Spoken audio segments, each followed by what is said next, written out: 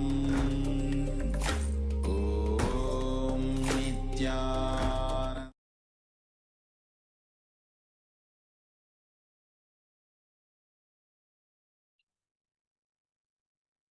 Yes. Please relax. You can open your eyes.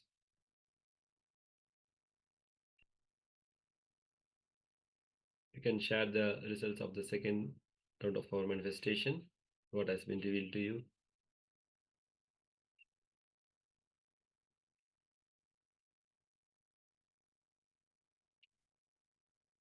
We request all the participants to share the results.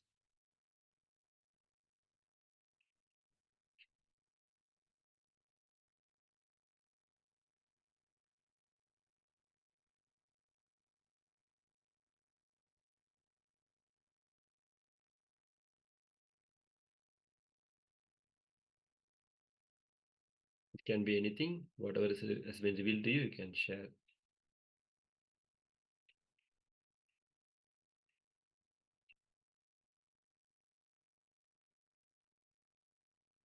Yes, Ma Nithya Guru Parshadini Joyce is sharing. Pink and purple, little flower, yellow light, something red and round, lanterns, chestnut, lychee, a bee, and also grass. Thank you for sharing, Ma.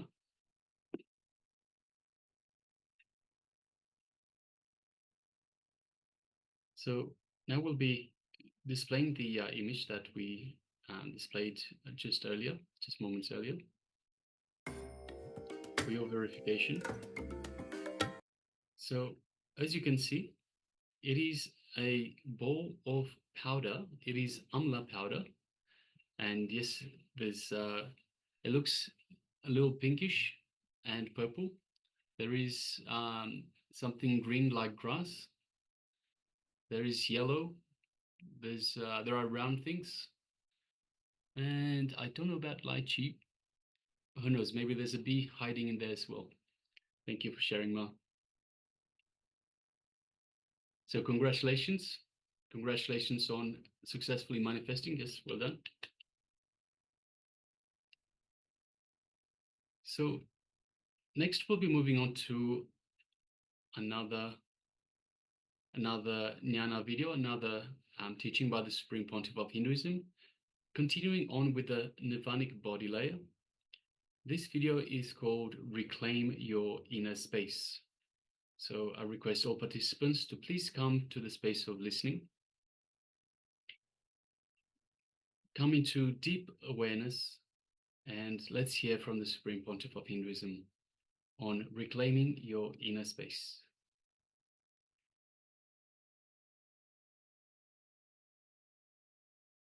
Work 10 times more.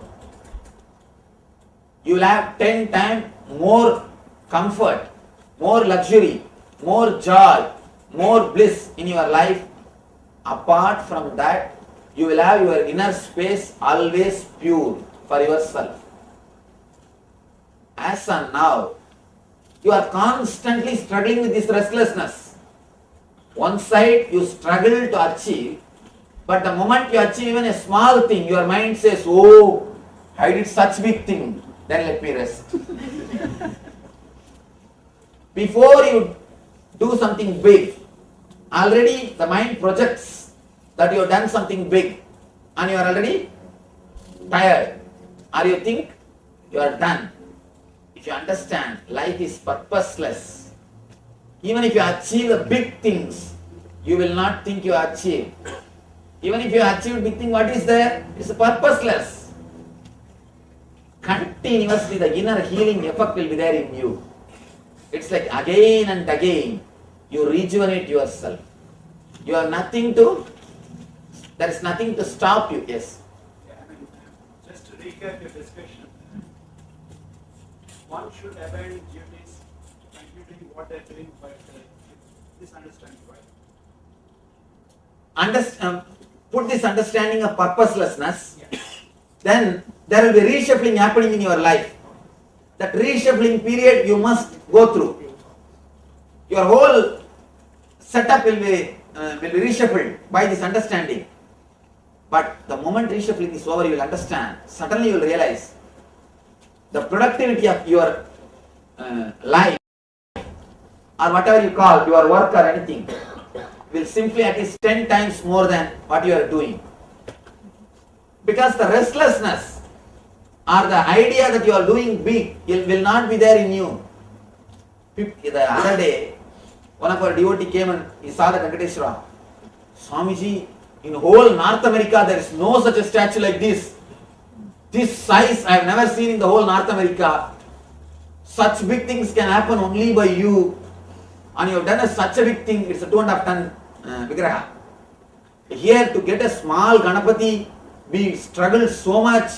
To have a small temple, we struggled so much, we suffered so much. You did such a big thing. To tell you honestly, I tell you, all it took for me is one phone call. Just one phone call. And I never thought, or I never, even now I have no idea that I have done something big. If you have the ego, you will grab their words. And you will start thinking, yes, I did a big thing. Oh God, yes, like me, can anybody else do? Such big thing has been achieved. Such big thing it is. By the time you build up these words, you will become tired. Yes, I have done a big thing. Now I can say, I have done a big thing. When you start building these words, you see, when people throw all these words at you, never catch them. If you catch and start building in your mind, simply you will be tired. Simply you will become tired. The other day somebody was saying, oh, how did you fix this arch? How did it look so nice? How did you make it? How? I said they made it in India. Things when we can never assemble even small things.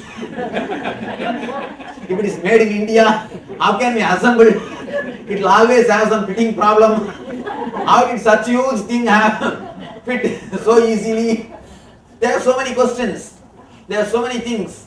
But people always think that this is something great. But I tell you one thing. From my angle, when I look at it, what is there? It's such a simple thing. It's happening. And even if there is a temple, even if I am going to build a temple like this, for a big temple for Venkateshwara, not only for Venkateshwara, we are going to make a 6th temple. All the 6 part of Vedic religion. See, our Vedic religion is divided into 6 categories. Ganapati, Shiva, and Skanda, Vishnu, Devi, and Surya, Navagraha. The 6th part is our Vedic religion. For all the 6 part, we are going to make a temple.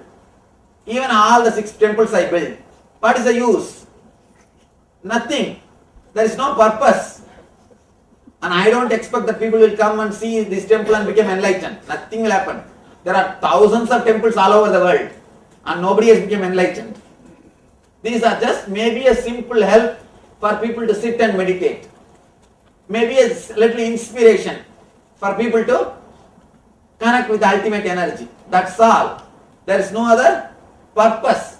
Because there is no other purpose, I don't feel that I have done big thing. If there is a purpose, the moment you take, for example, the other side, if there is a purpose to build a temple, immediately, Vigraha has come, 10% work is over, and now, this has come, 20% work is over. By the time you finish 50% work, you are already tired. Such a big thing I achieved. In my age, who can do all these things? For my age, the work which I am doing is too big.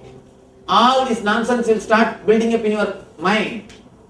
And you will start thinking you have done a big thing. People always come and tell me, oh Swamiji, for your age, you are having one ashram in India, one ashram in America, one here, one there. They go on talking. And I tell, what is the whole purpose? Nothing. Simply nothing.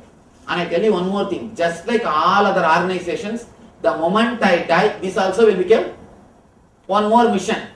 All politics, all problem, everything will come. As long as I am alive, things can go. Maybe I can keep little purity. The moment I leave the body, the whole thing will become again the same old nonsense. I know the whole thing. So there is no purpose. As long as I am there, I may share this enlightenment with a few hundred people or a few thousand people. Just for this, the whole thing is running. That's all. Otherwise, the whole thing is just pure drama. Because I am very clear about this, I don't feel I am doing a big job. I don't have that concept building in me. Oh, for my age, I did this much, I did that, this has happened, that has happened. Because I understand that is not getting built. Because that is not getting built, I am not feeling tired. I don't have tiredness. I don't feel that I have done some big thing, first thing. Next thing, I don't feel I should stop somewhere. Neither I have ego, nor I have tiredness. Ego creates deep tiredness in you. The moment you think you have done something, you are already tired. The restlessness has started. I know the whole thing, how the whole thing will go. And after me, what will happen? The whole thing I know. Some fool will catch this throne and start claiming he is my representative. And all these things are usual drama. And I know the whole thing. And after game also, before game and after game. Because I know the whole thing, I don't bother. And the whole thing is just, at least few people can have this experience. What has happened in me, if I can reproduce in some people, then the purpose is over. That is not even a purpose. That's just a meaning. If you can catch this fire, the big fire is burning, whoever wants, they can catch it in their life. This is the whole thing, that's all. And all other thing is just drama to substitute this whole thing. Yes. The context of purpose and purposelessness, what is the difference between animals and human beings? Be very clear, animals are not conscious beings. They can't understand there is something like a purpose or purposelessness. You are a conscious being. You can understand the whole thing is purposeless and start enjoying. Animals are in instinct level. Man is in intellectual level. Man can understand purpose and purposelessness. Man who has completely realized purposelessness, he becomes intelligent level. Animal is instinct. It can neither understand nor practice. Man is in intellectual level. He can understand, practice. Person who has achieved the purposelessness, realized the truth of purposelessness, he is in the intelligence level. So, my question is, if you pretend that you are living purposeless, is this another mode of telling everybody that you don't have any secret in life so that no one will harass you for that, so that you will not face any challenges? When you have ego, you will face challenges from everywhere. But when you say, oh, I'm just living my life day by day, everything, that keeps the secrecy around you. No one will get into it. Is this another way of creating secrecy, the privacy of your life? What is it? Am I close to your saying? No, I'm not able to understand what you are saying. Okay, is this another way of creating privacy around you so that people will not come for your challenge, for your egos, not egos, for the goals you have in life?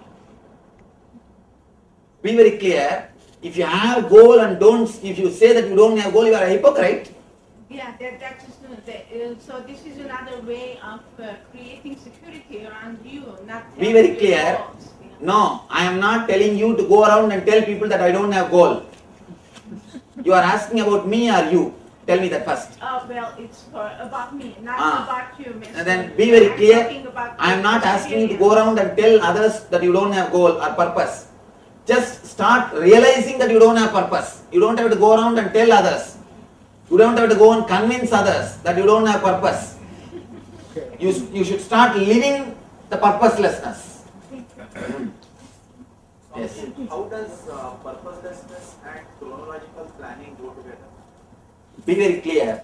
The moment you understand the purposelessness, the first 1 or 2 days, your mind will refuse even the chronological planning. It will resist. you see, whenever you say some truth to a child, it will try its best to resist you. It will try its best to go to the other extreme, just to tease you. Same way the mind will try to tease you. Let it tease you for a few days. Hello, don't bother.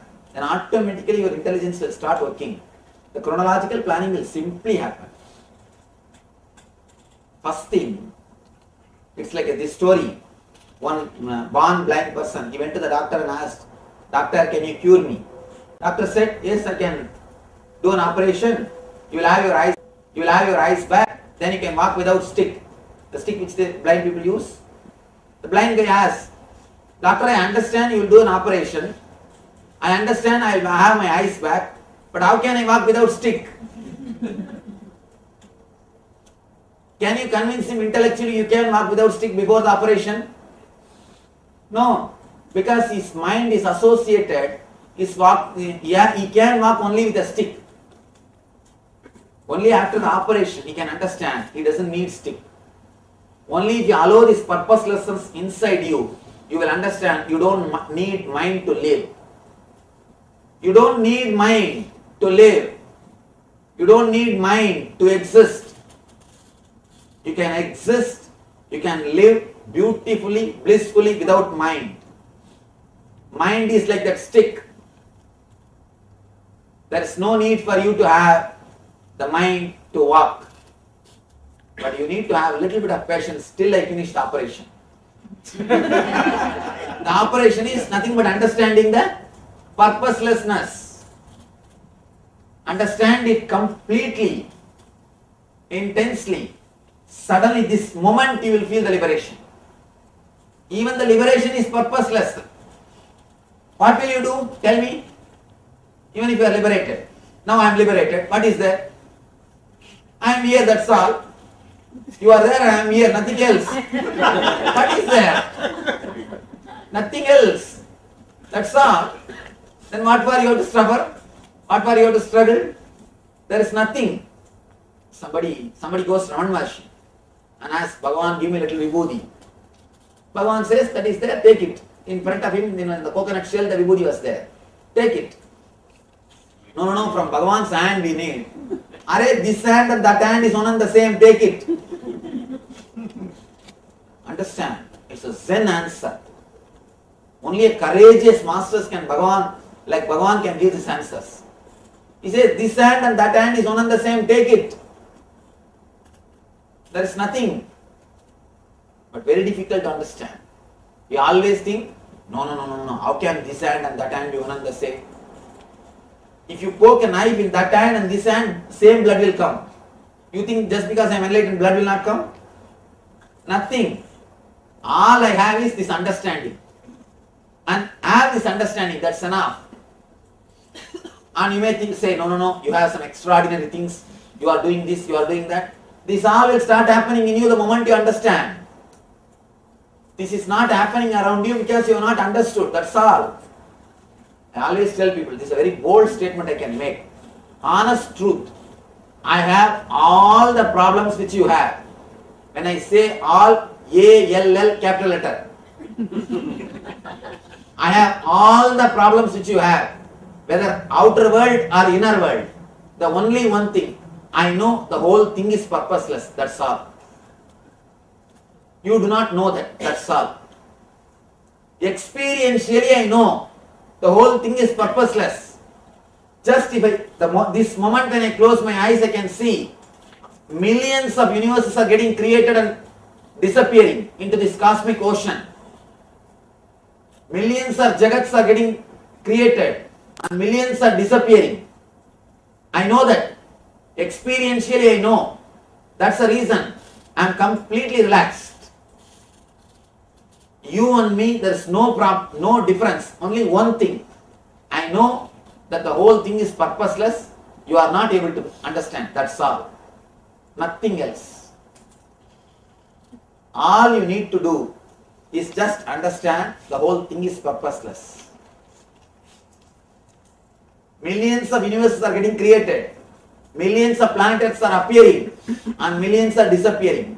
The Big Bang and black hole is continuously happening. In that we are doing this small drama of having one small planet Earth. In that one planet Earth, making big boundary and big state, country, immigration, visa, all this nonsense. And in that one flat land, fence, the whole thing. Whole nonsense is going on. Anyhow, these embassies, countries, so many, whole drama. But the whole thing is just one planet Earth, not even 11 size. No, not even 11 size. Now, I am not asking you to believe the spirituality. See even astronomically. Again and again the scientists are telling somewhere Big Bang is going on, somewhere black hole is going on. Just 6 months ago they caught the photograph of black hole, you know. Any of you saw that? First time they photographed black hole. So many universes disappearing, so many planets disappearing into one small hole, and that hole also disappears. Where? Nobody knows. Because the frequency of time is totally different. Actually, the black hole is not disappearing. It is moving to the different frequency of time. After that, they can't see. They can't photograph. They say it is disappeared. It has not disappeared. It has gone to different frequency. Continuously Big Bang is happening and black hole is happening. And in that Big Bang, one solar family, in that one small planet Earth, and now suddenly I heard that 1 month ago they discovered one more planet. Now not Navagraha, Dasagraha now. Now I have to make one more statue. Suddenly 1 month ago only these guys have discovered. And they said 2 more sun is there. And what to do?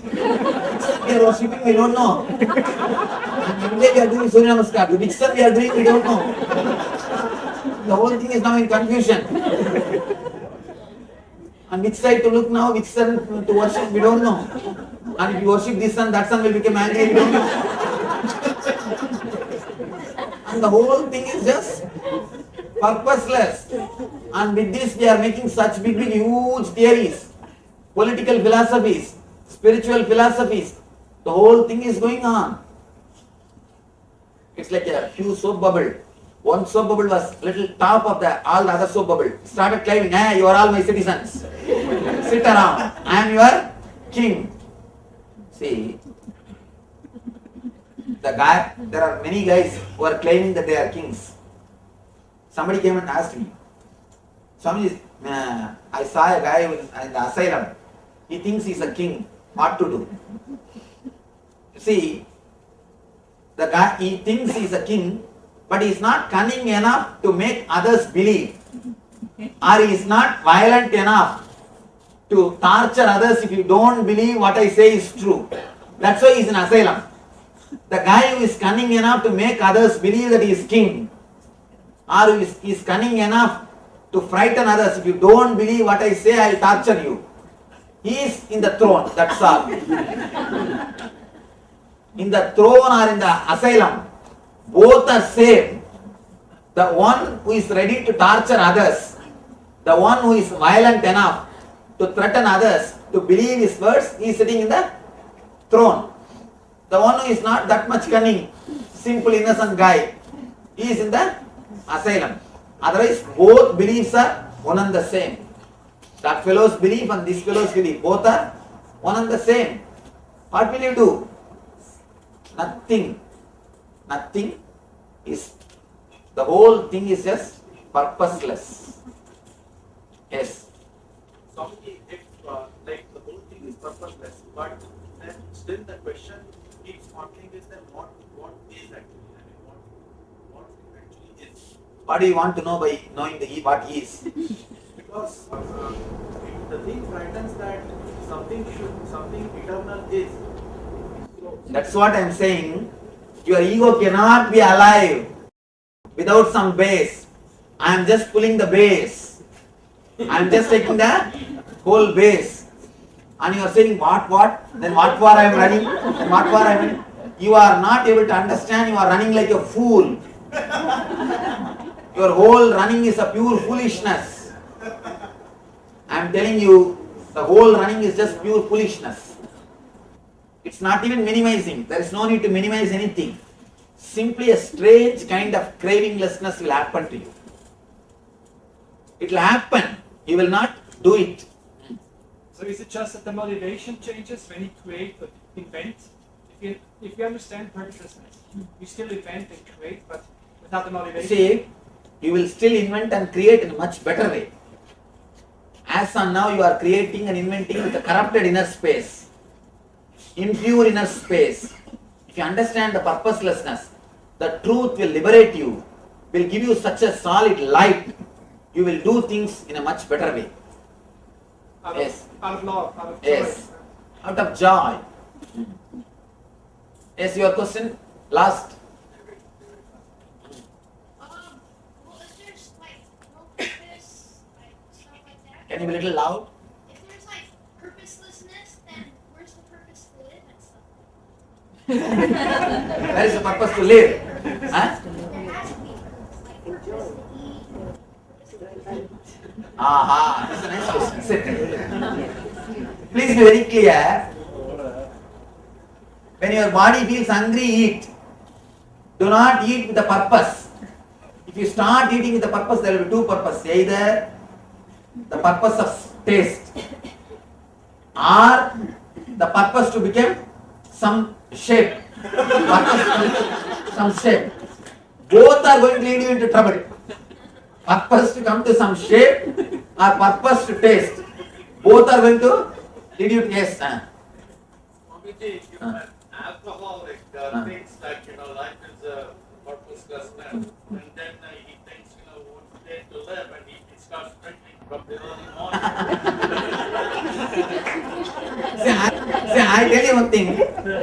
The real understanding of truth will never ask you to think on one more thing. This is one important thing. Understand this truth of purposelessness. You will never feel like drinking. Drinking itself will happen when if you are restless inside. Drinking is nothing but escaping from yourself. You are not able to face yourself. That is why you wanted to escape from yourself. You wanted to hide yourself in something.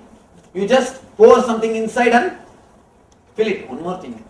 If you are feeling empty inside, either you put something solid and fill, or you pour something and fill.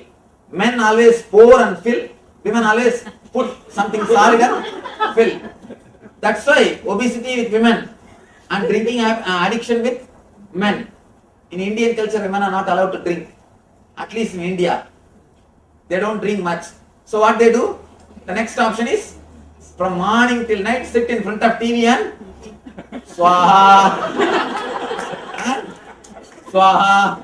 The table will be there in front of the sofa. There will be one that Nivedyam table.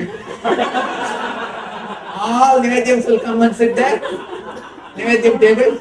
And everything will, by the time program is over, the table will be over. An addiction. See, food addiction, alcohol addiction, both are because you feel empty inside. You don't want to face yourself. The moment you understand life is purposeless, you will not even feel like drinking. Because you have nothing to hide from yourself. You are ready to face yourself. You are completely comfortable with yourself. You are utterly relaxed with yourself. So naturally you will not feel like drinking. One more thing. Somebody drinking once in a while casually in some party and all is not a big thing. Of course, I am not acknowledging it. Then you will start telling, oh, Swami told us to drink. No. I am not acknowledging it. But that is not a big sin.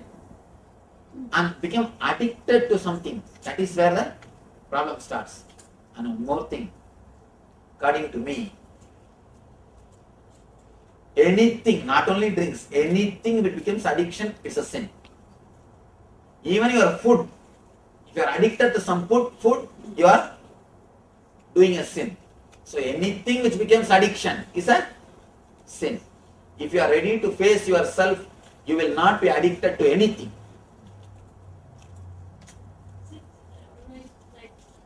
Like now, we have so much condition that we accept. It can be like go to sleep like that. Yes. You can remember this idea every day before going to the sleep, and the moment you come out of the bed, I always tell people, the moment you come out of the bed, just laugh. There is nothing to worry. But always you start worrying the moment you are out of bed. The moment you are awake, the thick depression, the thick layer of worrying starts.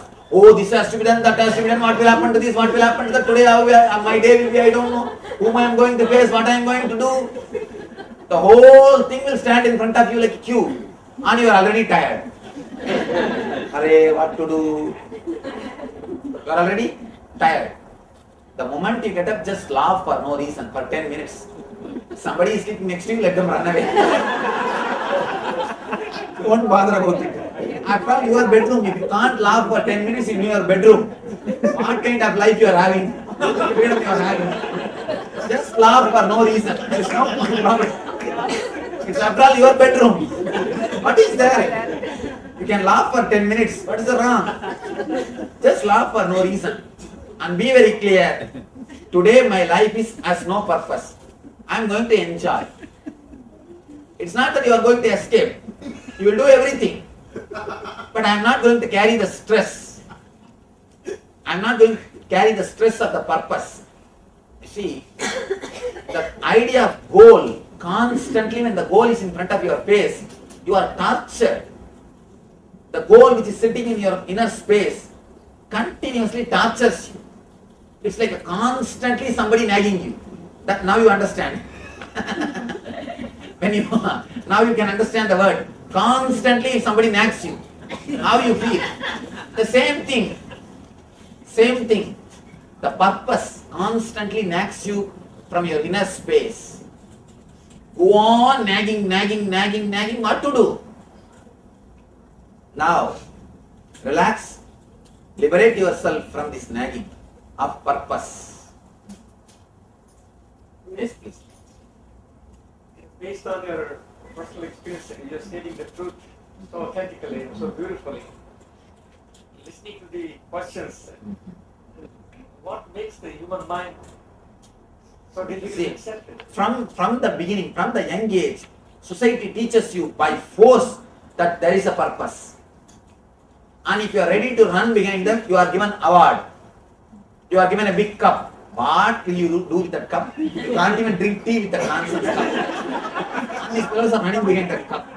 Whenever I go to this devotee's house, they take me to the Pada Puja. They go on showing me all the cups, all this nonsense. I feel bored. But what to do? I have come all the way. I have to see all the cups. Oh, this is given there, Swamiji. This is given here, and this is there, that is there. And they go on showing me all the cups and all that certificate. See, again and again you are given certificate by the society. If you run behind them, if you are ready to run, behind. When it comes to guilt, all right, even if I am not carrying, any guilt, or I am carrying any guilt, what is the purpose? Just one more bubble. One more bubble. In few days going to disappear. We don't even know that whether few days or few hours or few months or few weeks. Nobody knows. And the idea of time itself is a one more bubble. That's all. We don't know. Yes. What is Parashakti? Which I don't understand. I use the word Parashakti. I can say what makes you ask the question and what makes me answer the question. That is Parashakti. What makes you ask the question? What makes me answer the question? Both are one and the same. Understand one more thing. Both are one and the same. What makes you ask the question? The same energy is making me to answer the question. So, the same thing is inside there. To tell you honestly, the whole Guru-disciple itself is a psychodrama. The whole thing is just psychodrama. Nothing else. Because you are playing the role of a disciple, I am playing the role of the Guru. That's all. If you play the role of the friend, you will see me as friend. If you play the role of the father, you will see me as son. If you play the role of the mother, you will see me as a son. If you play the role of the son, you will see me as a father. It is just a psychodrama. just pure psychodrama. The guru-disciple relationship is also one more psychodrama, that's all. But in this relationship, he makes you understand all relationships are psychodrama, that's all. Somebody asked Raman Maharshi, if Guru is also one more dream, how can we become enlightened? Raman Maharshi says, if you see a lion chasing you in the dream, you will wake up. Lion chasing you is one more dream, but that dream will make you wake up. Same way, Guru is Simha Swapna. He is one more dream, but he will make you wake up. He will just bring you to reality. Guru is a Simha Swapna. I am a Simha Swapna, nightmare for you. I'll just wake you up. Understand?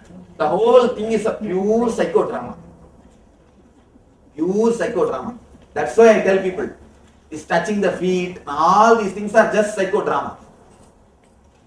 Whenever people touch my feet, I always tell them, if you really feel that I have helped you, if you really feel grateful, then touch. Otherwise, do not touch. If you touch as a ritual, tomorrow you will pull my leg. Do not touch. Never do this. Respect and all those things as a routine. And the whole thing, the Guru disciple or life or this or that, everything is just psychodrama. The moment you understand, the whole thing is just psychodrama. For example, for you only I am Guru, I am enlightened being. In the immigration department, just like you, I will be sitting. You don't know. Come to the immigration department, then you will understand. Just like you, I will be sitting. If you are a green card holder, at least you will go away. I will be sitting there. For them, I am not enlightened master. Because you are a disciple, I am Guru. Please be very clear. I am very clear. I am boldly expressing the truth. Because you are sitting as a disciple, I am Guru. If you are having a different attitude, I am not Guru. Then what it means? The whole thing is just psychodrama. I am here just to remind you, you are caught in a psychodrama. That's all. That is what this cloth means. The meaning of this cloth is given in the Paramahamsa Upanishad. A capital letter no to social conditionings.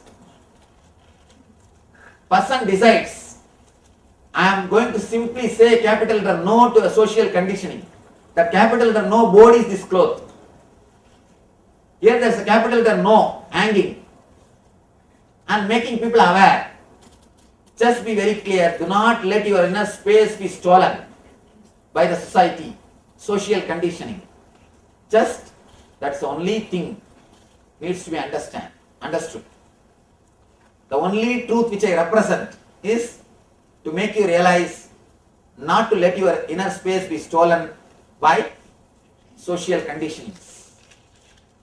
Let you reclaim your inner space and rejoice the life as I am enjoying. As I am living the truth, as I am living in the ecstasy, let you reclaim the truth, reclaim your inner space and live. That's all is the whole thing. And this very truth will create a strange morality, a strange understanding. You will not be a rebel. I am not asking you will not be a rebel, I tell you. A strange understanding will come. You will allow the society also, the whole drama to happen. And you will be just relaxing and enjoying. You will not go out and torture others. You will not go out and disturb others. You will let the drama happen and you will be totally different world. You will be in a totally different consciousness. Now, yes. With the purposelessness, even the prisoner can live. Yes. Why he should come out and he can? No. When you understand the inner freedom, you never bother about the outer freedom. You don't bother about the outer freedom. Yeah, but somebody has to take care of him. Who? Prisoner or somebody. Just like you are not taking care of yourself when you go to prison. Why somebody has to take care of him? I'm not understanding what you are asking. He has no purpose in life. He is happy and everything. Then he need not worry about the day-to-day work. Why he should do that? Guy in the prison. Okay. Any person. You see, be very clear.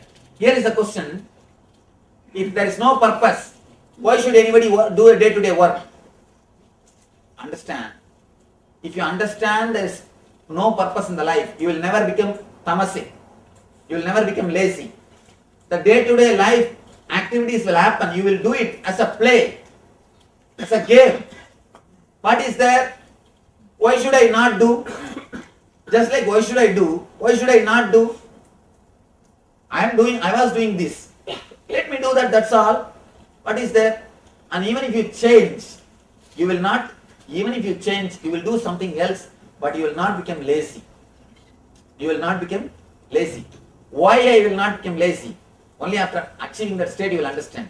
By your very bubbling, overflowing energy, you will not be allowed to be lazy. See that freedom which happens in the inner space will never make you lazy. Laziness will happen only to a person who is in confusion, not the person who is clear about the life. When you are clear, see, now only you will ask the question, why should they work? But if you understand the truth, you will be working for no reason, just out of joy, just to share the joy, just to share the bliss. You will start working. You will not bother. And one more thing, if you work just to share your joy, you will never be tired. You will never be tired. You will never be egoistic. You will be just living.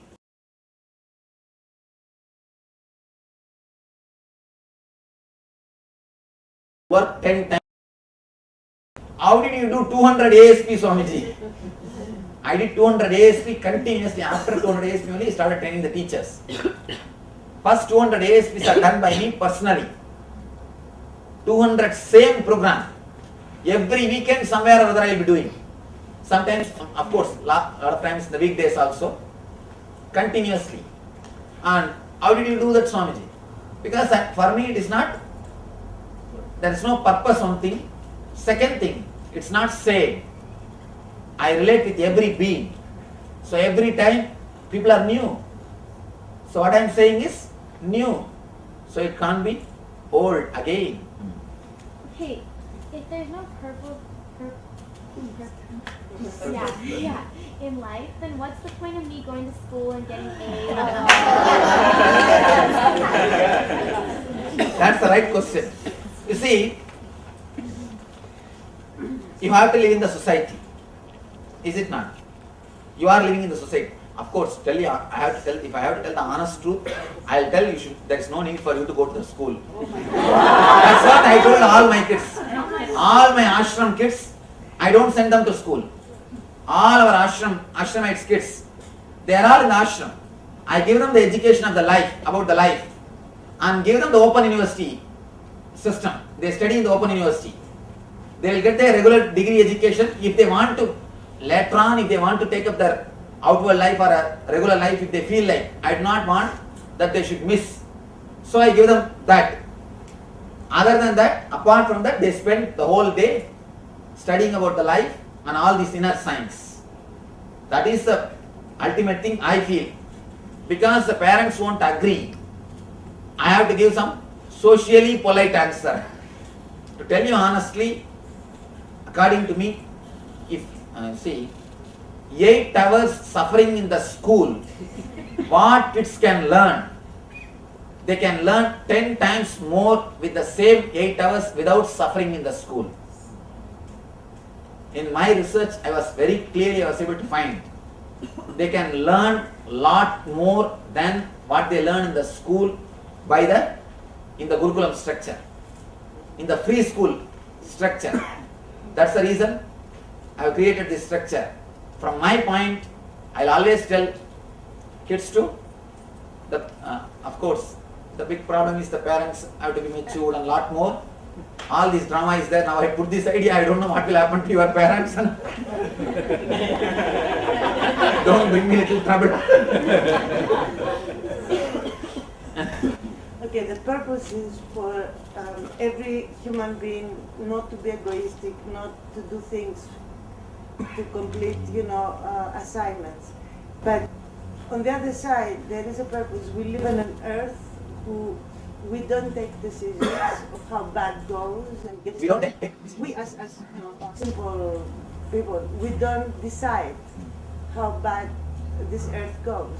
This from wars to environment, everything. What is our purpose on this, or where this stands? See, be very clear. People who think that there is a purpose only are abusing the earth. All the people who are abusing the nature, they are ambitious people. Simple people don't abuse the earth. I know, but you have to respond, doesn't it? Because the effects. Now how to respond? How to respond from our side? Tell you honestly, even if you respond, you think you will be able to make a big change? If there are many people, I don't know. One, no. And as on now, we are this small group only. We will not be able to do. Then why to waste our time unnecessarily talking about it? You can fast though, you have more people. And when I feel like I have more people, I will do it. Don't bother. You relax. As on now. The energy darshan and all is also part of ritual? No, it's not part of ritual. I'm trying to inspire you much deeper than intellectually to realize these concepts. See, with master, with an ordinary intellectual man, you get only the words.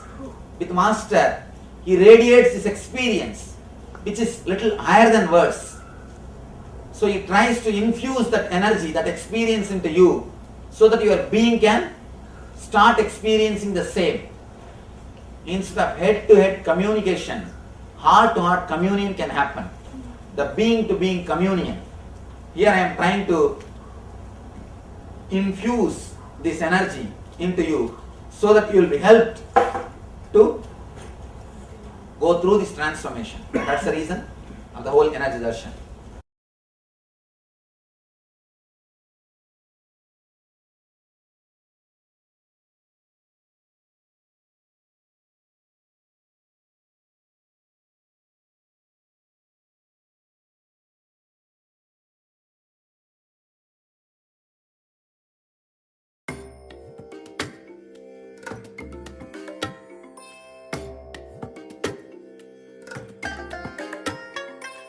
I bless you all.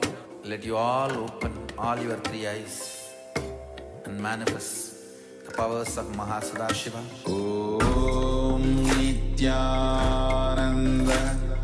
Paramashivoham. Om Nithyananda Paramashivoham. Om Nithyananda Paramashivoham. Yes, welcome back from that wonderful video by the Supreme Pontiff of Hinduism, continuing on the Nirvanic layer and how to claim your inner space.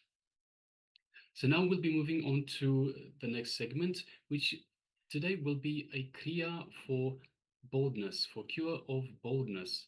Now I know not everyone is having boldness issues, but the kriya itself, just by practicing the kriya, it brings awareness to the body, brings tremendous awareness and energy to the body. So there are many other benefits, that can come from this kriya. So I recommend that everyone please take part in this kriya. So Swamiji will take us through this kriya.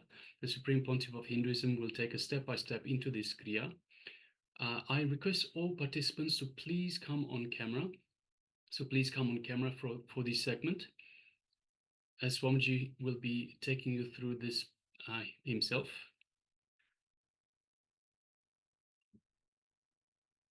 Just take a moment and please come on camera.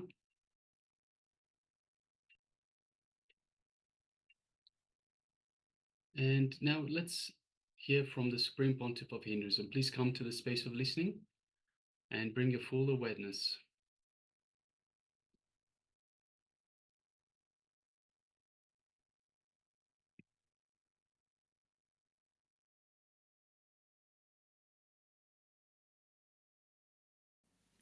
Today's Nithya Kriya for baldness. Let's start the process. See, this is a kriya to create certain hormones and chemicals which encourages the hair growth in your head. Simple, straightforward kriya. I can tell you this kriya is going to really make a big breakthrough. It's going to show the results immediately. Just in 21 days it will show the results. First, Parasana. Sit in Parasana. Now you try as much as you can. You see, when your body is stretched in this posture, certain chemicals gets released. You try as much as you can, that's all. You don't need to be, you see, how much your body can do it. I wanted all of you to know, you see, in this kind of stretches, the maximum when your body is stretched itself, that chemical starts releasing. Please listen. Please don't laugh, listen here. You see, when I am designing these stretches, see this Parasana now is done in 100 ways. Even in your own style, but if the parts are stretched enough to the maximum of your flexibility, immediately itself that chemical starts getting released in your system. So try this for your flexibility. In that asana,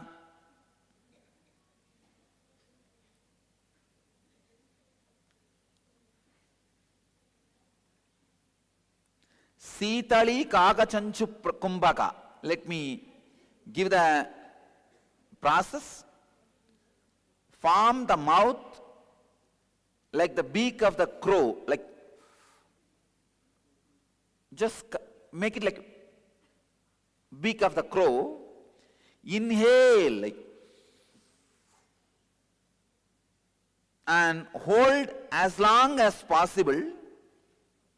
Visualize when you are holding the nectar flowing from the crown all over the body, and just feel the taste of the nectar through the tongue inside.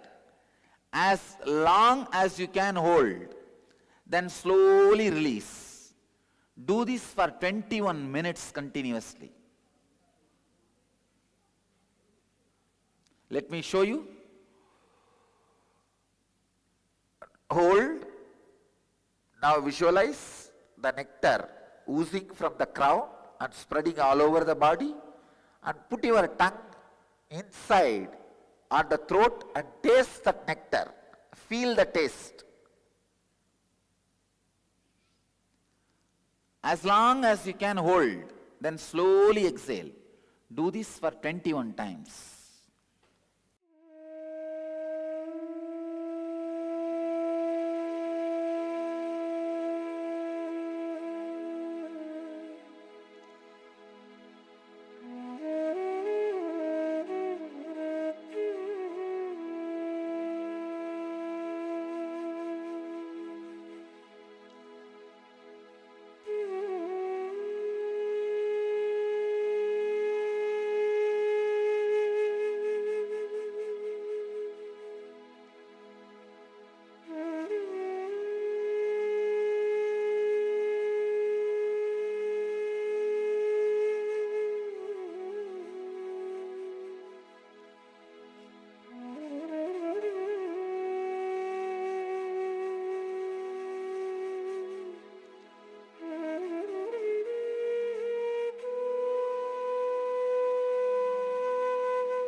So you try as much as you can.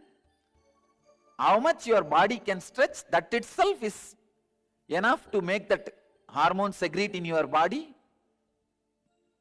You don't need to be doing like perfectly like Rishimitra. Even this is not perfect. There is some more perfection. Actually, it will be true. This stretch is required for the hormone and the chemical to happen in your head. That's all.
let you all achieve, experience, live, express, radiate and share the eternal bliss.